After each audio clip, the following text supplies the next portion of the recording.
Espero que ninguém me acuse de apropriação cultural por isso.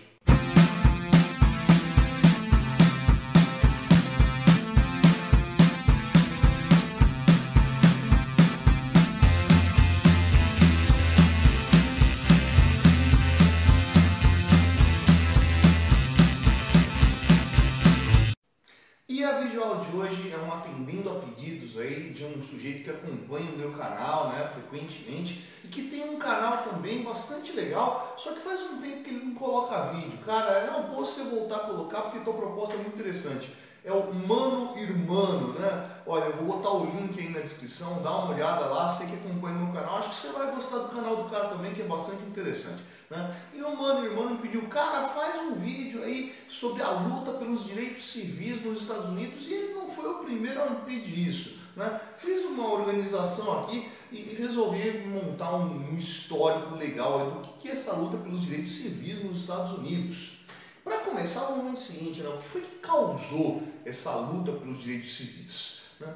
Bom, os Estados Unidos, né, nunca teve um apartheid como teve na África do Sul, né, porque nunca teve uma política de segregação em nível nacional, né? Mas devido aos Estados Unidos viverem um sistema federalista, uma série de estados teve políticas segregacionistas, né? Uma série de estados teve ações lá que acabou limitando direitos para negros americanos, né? Então, assim, direito a voto, direito a ocupar local público, direito a concorrer a qualquer cargo de representação, ou seja lá o que for, né? Então esse segregacionismo apareceu dentro dos Estados Unidos e lá entre a década de 1950 e a década de 1980 ocorreram uma série de manifestações, né, e que vão ali buscar a transformação do que era essa condição dentro dos Estados Unidos. Primeiro vamos ver o que levou a surgir isso. Bom, os Estados Unidos, né, não nasceu como nasceu o Brasil, né? Os Estados Unidos não era uma colônia só, eram 13 colônias, sendo que essas 13 colônias não eram iguais, né? As colônias do Sul, né, as 3 grandes colônias do Sul eram colônias de exploração, como o Brasil, né? Então tinha sistema de plantation, né, explorava-se trabalho escravo para o plantio de algodão para vender para a Inglaterra, né? Enquanto as colônias do Norte eram colônias de povoamento, né, onde vai ter uma série de degredados ali que vão ocupar aquele espaço, desenvolver um mercado interno, então vai ter um caminho bem diferente do que vai ter no Sul. Isso eu estou destacando porque essas políticas segregacionistas, principalmente das comunidades negras, vão ser principalmente atuantes no sul dos Estados Unidos, onde a situação era muito mais grave. Algum tempo atrás eu fiz um vídeo sobre a Ku Klux Klan, né, onde eu falo disso aí, dessa relação do sul dos Estados Unidos, onde esse grupo vai surgir, né? Aliás, eu vou botar o link na descrição aí, vou botar o iconezinho aí do lado para, sei lá, e dar uma procurada nesse vídeo sobre a Ku Klux Klan, que tá bem interessante. Vamos lá, fiz uma listinha ali de quais foram os principais eventos, né, que vão marcar essa luta pelos direitos civis, né? E assim, para os estudiosos e para a própria cultura negra americana, o ponto de partido é o caso Rosa Parks, né? O caso Rosa Parks aconteceu em 1º de dezembro de 1955, né, na cidade de Montgomery, Alabama, né? Pode parecer um negócio muito banal, muito simples, mas ele foi uma marca muito grande porque ele marcou esse início das lutas pelos direitos civis, né? O que é o caso Rosa Parks? Você já deve ter ouvido falar, é bastante conhecido, né? Rosa Parks era uma costureira, né, negra, obviamente, né, que vivia na cidade de Montgomery, e certo dia ela estava, né, num ônibus, né, e o ônibus estava um tanto quanto cheio, né? Eis que entra um cidadão branco dentro do ônibus, e o cidadão branco foi exercer o seu direito garantido por lei, né?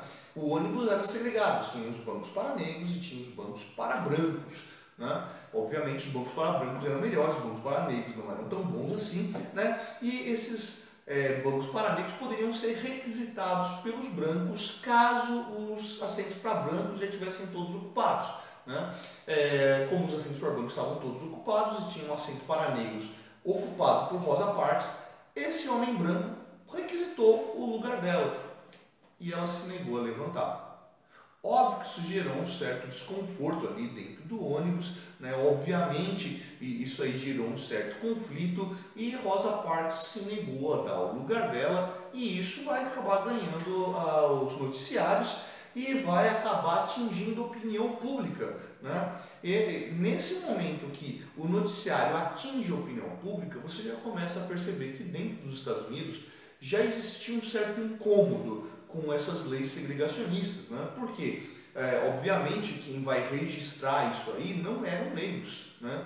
Afinal de contas, né, numa sociedade onde os negros tinham pouca oportunidade de estudos, né, poucas oportunidades de empregos, quem que você acha que vai acabar registrando isso em jornais? Né? Vai ser um público branco, né? Então esse público branco mesmo já se incomodava com essa situação. Então, cara, se estava incomodando o público branco, você imagina o quanto isso estava incomodando o público negro. Na hora que isso é noticiado, a população negra vai se levantar e vai se manifestar. Bom, saindo do caso de Rosa Parks, a gente chega a um outro evento que ocorre 2 anos depois, na cidade de Little Rock, no Arkansas, né? Isso aí acontece no ano de 1957, que foi o caso de Little Rock, né? Nessa cidade do Arkansas existia uma segregação quanto às escolas, né? Existiam as escolas para brancos e as escolas para negros, né? Negros não poderiam estudar em escolas de brancos, nem vice-versa. Obviamente, as escolas para brancos tinham uma qualidade melhor do que as escolas para negros. Eis que, nesse ano, né, 9 jovens negros requisitaram a corte americana, né, o campo legal, né, o judiciário americano, né, o direito de estudar no ginásio central de Little Rock, né, numa escola para brancos que tinha uma qualidade, né, reconhecida ali naquela comunidade. Então, né, a Corte Federal Americana vai lá e concede a 9 jovens o direito de estudar nessas escolas aí, né? Obviamente, você teve ali uma reação dessa população branca em Little Rock, né? Tanto que vão surgir manifestações ali contra a presença desses alunos negros, a ponto de esses alunos, no primeiro dia de aulas deles, eles terem sido removidos de dentro da escola, né? Então eles estavam lá em aula e chegaram as guardas nacionais, né? Guarda nacional, né? Tipo de uma tropa civil, né? Um grupo voluntário que está ali para garantir uma segurança local, um tipo de uma milícia oficial, por assim dizer, né? Não vai entender com os milicianos que tem no caso do Rio de Janeiro, nem lá do Gênero. Então, uma milícia oficial, né, garantida pelo Estado, né, que foi lá e removeu esses jovens negros e escoltou eles de volta a casa. Só que eles tinham conseguido, na Justiça da União, o direito de estudarem ali, né? Nesse momento, então, esses jovens vão se manifestar contra essa expulsão deles, as comunidades locais vão se manifestar e o presidente dos Estados Unidos vai criar uma intervenção, né? Tanto que o presidente dos Estados Unidos vai suspender a existência de guardas nacionais no Arkansas, né? Acaba com essa guarda nacional e garante com que esses jovens voltem a estudar dentro do colégio, quanto ao qual eles tinham direito. Percebe então que nesse momento o governo federal americano tem uma postura muito mais tolerante do que tinham esses estados do sul do país, né, que mantinham essa política segregacionista. Então está criando o quê? Um conflito entre o que é a lei federal e o que é a lei estadual. A lei estadual muito mais retrógrada, né, muito mais mantenedora dessas políticas de exclusão, né? Enquanto o governo federal vai conseguir ali ter uma postura bem mais tolerante, bem mais aberta do que essas políticas locais. Percebe que a coisa não é de uma grande conquista, né? Então, assim, não é que pode qualquer um estudar dentro do colégio de Little Rock, né? Esses 9 que requisitaram, esses 9 conseguiram o direito e foram estudar nessa escola. Então, a segregação ainda é muito forte. Joia? Vamos lá. Sim, esqueci de falar quem era o presidente na época, era o Dwight Eisenhower, né? Importante falar isso aí, né? Pouco depois, né, 1961, vai aparecer uma outra manifestação lá na cidade de Greensboro, Carolina do Sul, né? E isso aí foi um negócio bastante bonito, né? Porque o que aconteceu? Nessa cidade de Greensboro, né, no estado da Carolina do Sul, né, os espaços públicos, né, restaurantes, teatros, até praças públicas, elas tinham um sistema de segregação espacial, né? Então, assim, nos restaurantes, os negros não poderiam sentar nas mesmas mesas que brancos, né? Em alguns restaurantes nem poderiam entrar, né? Nos teatros também não sentariam nos mesmos locais que brancos, né? Nas praças também não poderiam ocupar os mesmos locais que brancos, né? Então você tinha uma segregação de espaço, né?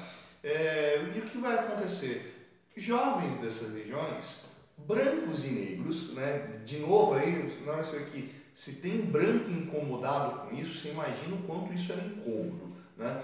Então, brancos e negros vão começar a ocupar esses espaços e sentar-se no chão, né? Então, você imagina, tem um restaurante onde tem mesas para brancos, mesas para negros, né? Ou que negros não podem entrar, negros não podem se sentar às mesas, né? E o que esses jovens fazem?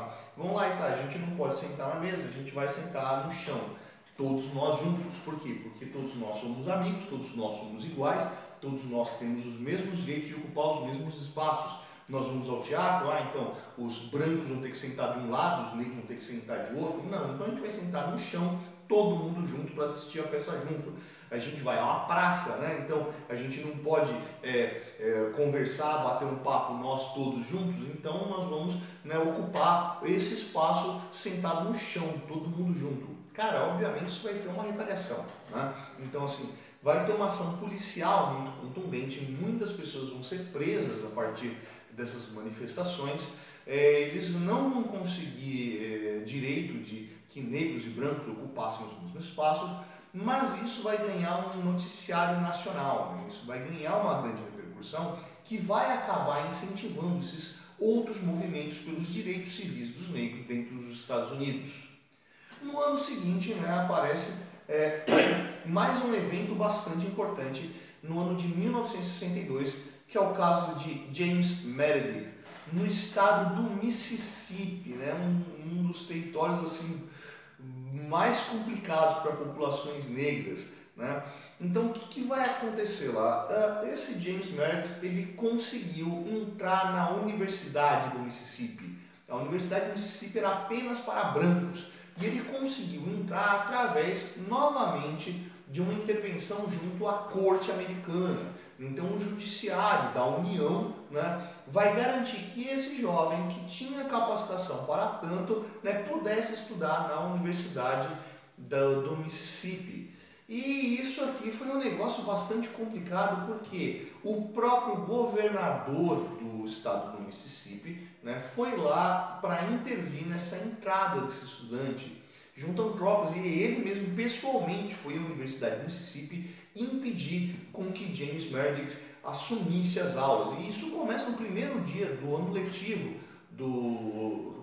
das universidades americanas, que era o dia 20 de setembro. Né? Passaram-se 10 dias até que James Meredith conseguisse entrar. E isso por quê? Porque as cortes americanas aplicaram uma multa pesadíssima, uma multa de $10.000 ao dia, né? Até que esse jovem pudesse entrar dentro da universidade. E no caso de James Meredith, ele saiu vitorioso e conseguiu estudar na Universidade do Mississippi, apesar de toda a manifestação da comunidade branca local contra a presença desse cara dentro da universidade. Vamos ao próximo agora. Vamos começar a aparecer algumas manifestações que com certeza você já ouviu falar, né? Por causa principalmente das lideranças que vão estar lá presentes. Vamos chegar então à Marcha sobre Washington. Se você já ouviu falar da Marcha sobre Washington, obviamente você já ouviu falar da principal liderança que estava à frente da Marcha sobre Washington, que foi Martin Luther King. Pois é, Martin Luther King, não tem como ouvir falar desse nome sem ouvir falar também de Malcolm X, né? Martin Luther King e Malcolm X foram duas figuras importantíssimas desse momento, né, pela luta dos direitos civis dos negros americanos, né?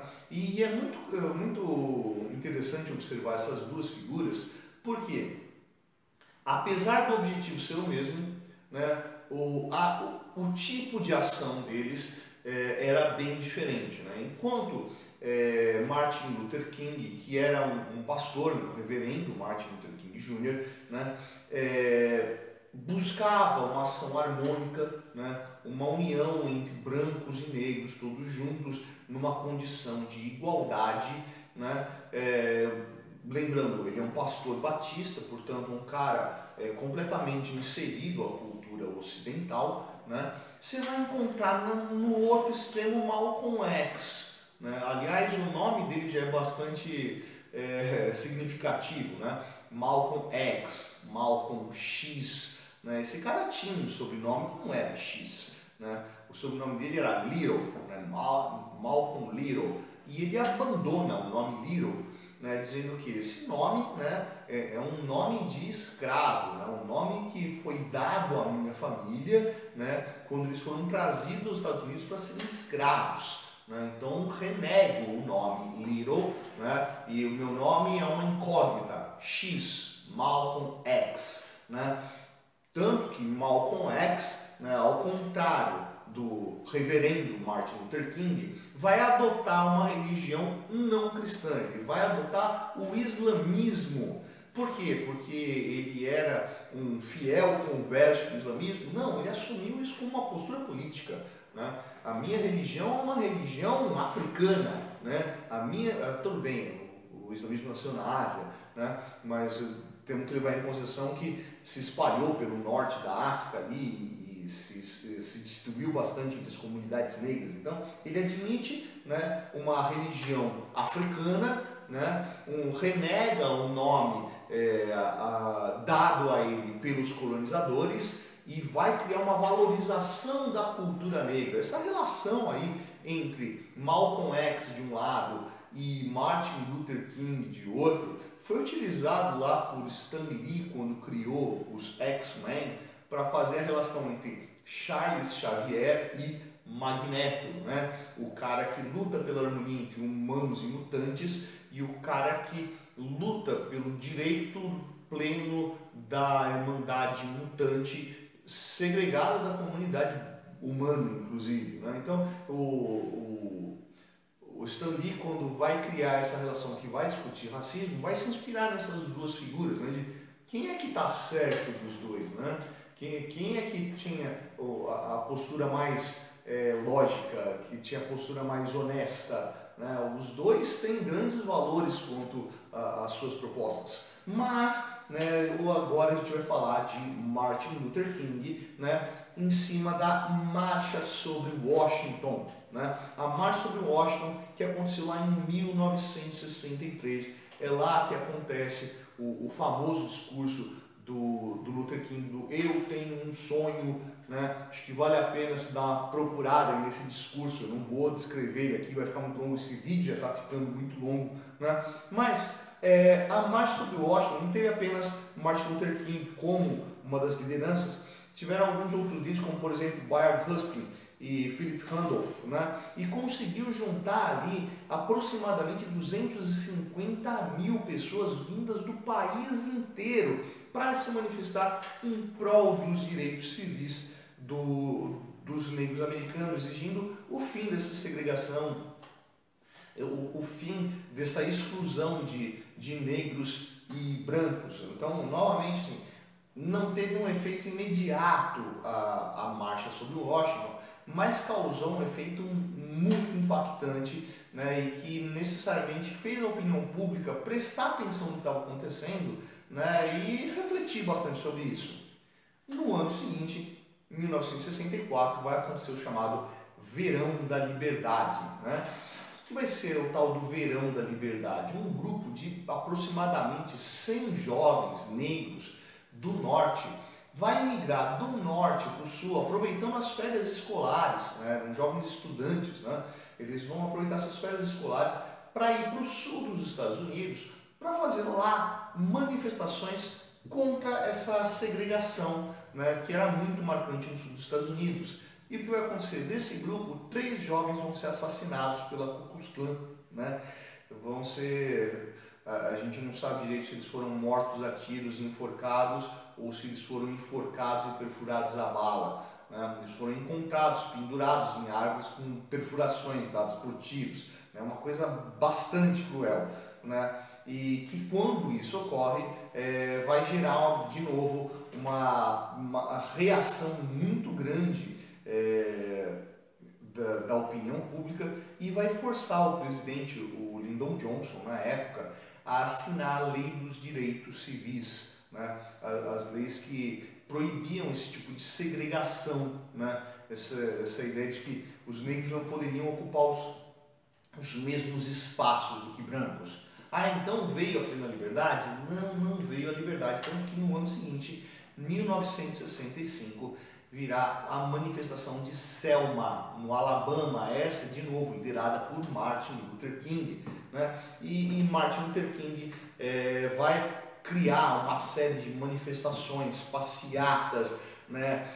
Ações públicas, exigindo o direito dos votos dos negros. E, de novo, uma nova conquista, né? Então, Martin Luther King, né, que inclusive um ano antes tinha recebido o Prêmio Nobel, né, devido às manifestações pacíficas que ele promovia, ao contrário do que você via as manifestações do Malcolm X, né? Então recebeu o Prêmio Nobel da Paz, né? E aí, em 1965, né, a partir dessas manifestações guiadas por Martin Luther King, os negros americanos ganham o direito de voto, né? Lyndon Johnson, né, quando proclama a lei que dá direito ao voto aos americanos, percebeu que a carreira política dele morreu nesse momento, né? Apesar de ele perceber que ele estava fazendo algo que era correto, algo que era necessário, algo que tinha que ser feito, percebeu que, olha, boa parte do eleitorado branco eu acabei de perder fazendo isso,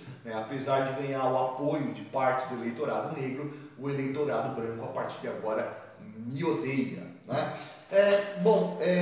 Esse aqui é o último dos grandes movimentos que vai aparecer. A partir de então vão aparecer outras manifestações que vão ter ali conquistas importantes, mas não tão relevantes quanto essas duas, da Lei dos Direitos Civis e da Lei a lei do voto dos negros americanos, né? Mas uma série de manifestações vão continuar surgindo, tanto que nesse momento aqui, 1965, 1966, é quando lá em Oakland, na Califórnia, vai surgir um grupo chamado de os Panteras Negras, né? Os Panteras Negras, né,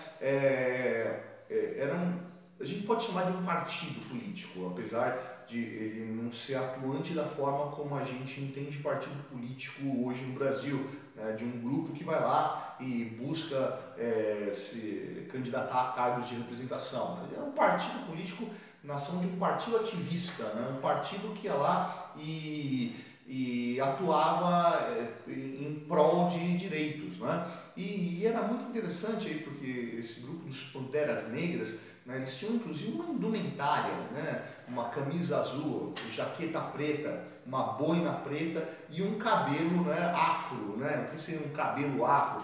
Lógico, isso aí vai variar de acordo com as perspectivas de moda da época, de local para local, de ano para ano, mas assim, algo que valorizasse os traços negros, algo que não tentasse imitar o branco, tanto que o sinal que eu comecei o vídeo, do punho estendido, a cabeça baixa, era a saudação dos Black Panthers, né? E que vai ganhar grande repercussão ali com a adesão de uma série de personalidades públicas, principalmente esportistas, né, que vão adotar essa postura, né, dos Black Panthers, né, dos Panteras Negras, né, como símbolo de luta pelos direitos dos negros, lutas pela igualdade de negros e brancos dentro da sociedade americana. Vê então que o movimento dos Panteras Negras que valorizava essa identidade negra, obviamente estava inspirado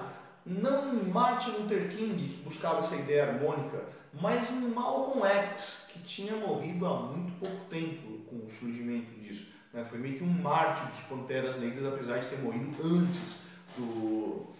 antes da fundação do Partido dos Panteras Negras, de valorização da comunidade negra, estabelecer uma identidade pessoal, garantindo ali um orgulho, uma valorização daquilo que sou eu como negro, não eu, obviamente, mas essa avaliação do indivíduo, de que, olha, eu tenho valor pelo aquilo que eu sou, eu não preciso me adaptar ao mundo branco,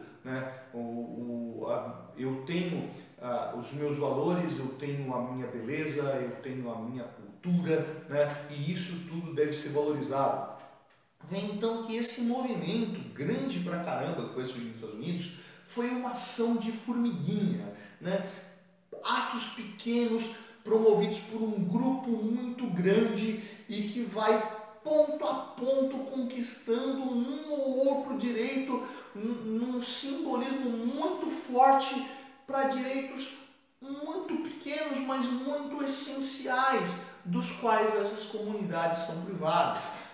Ver esse momento da segregação dos negros nos Estados Unidos vai ser uma chaga na cultura deles, que a cultura pop vai acabar revelando em cima do cinema, em cima do teatro, em cima da música, para mostrar, olha, isso é uma condição que não deve existir em local nenhum, isso é uma condição que não deve retornar em momento nenhum, ainda mais num país que se construiu em cima da imagem da liberdade, do direito do cidadão. Isso jamais poderia acontecer nesse país.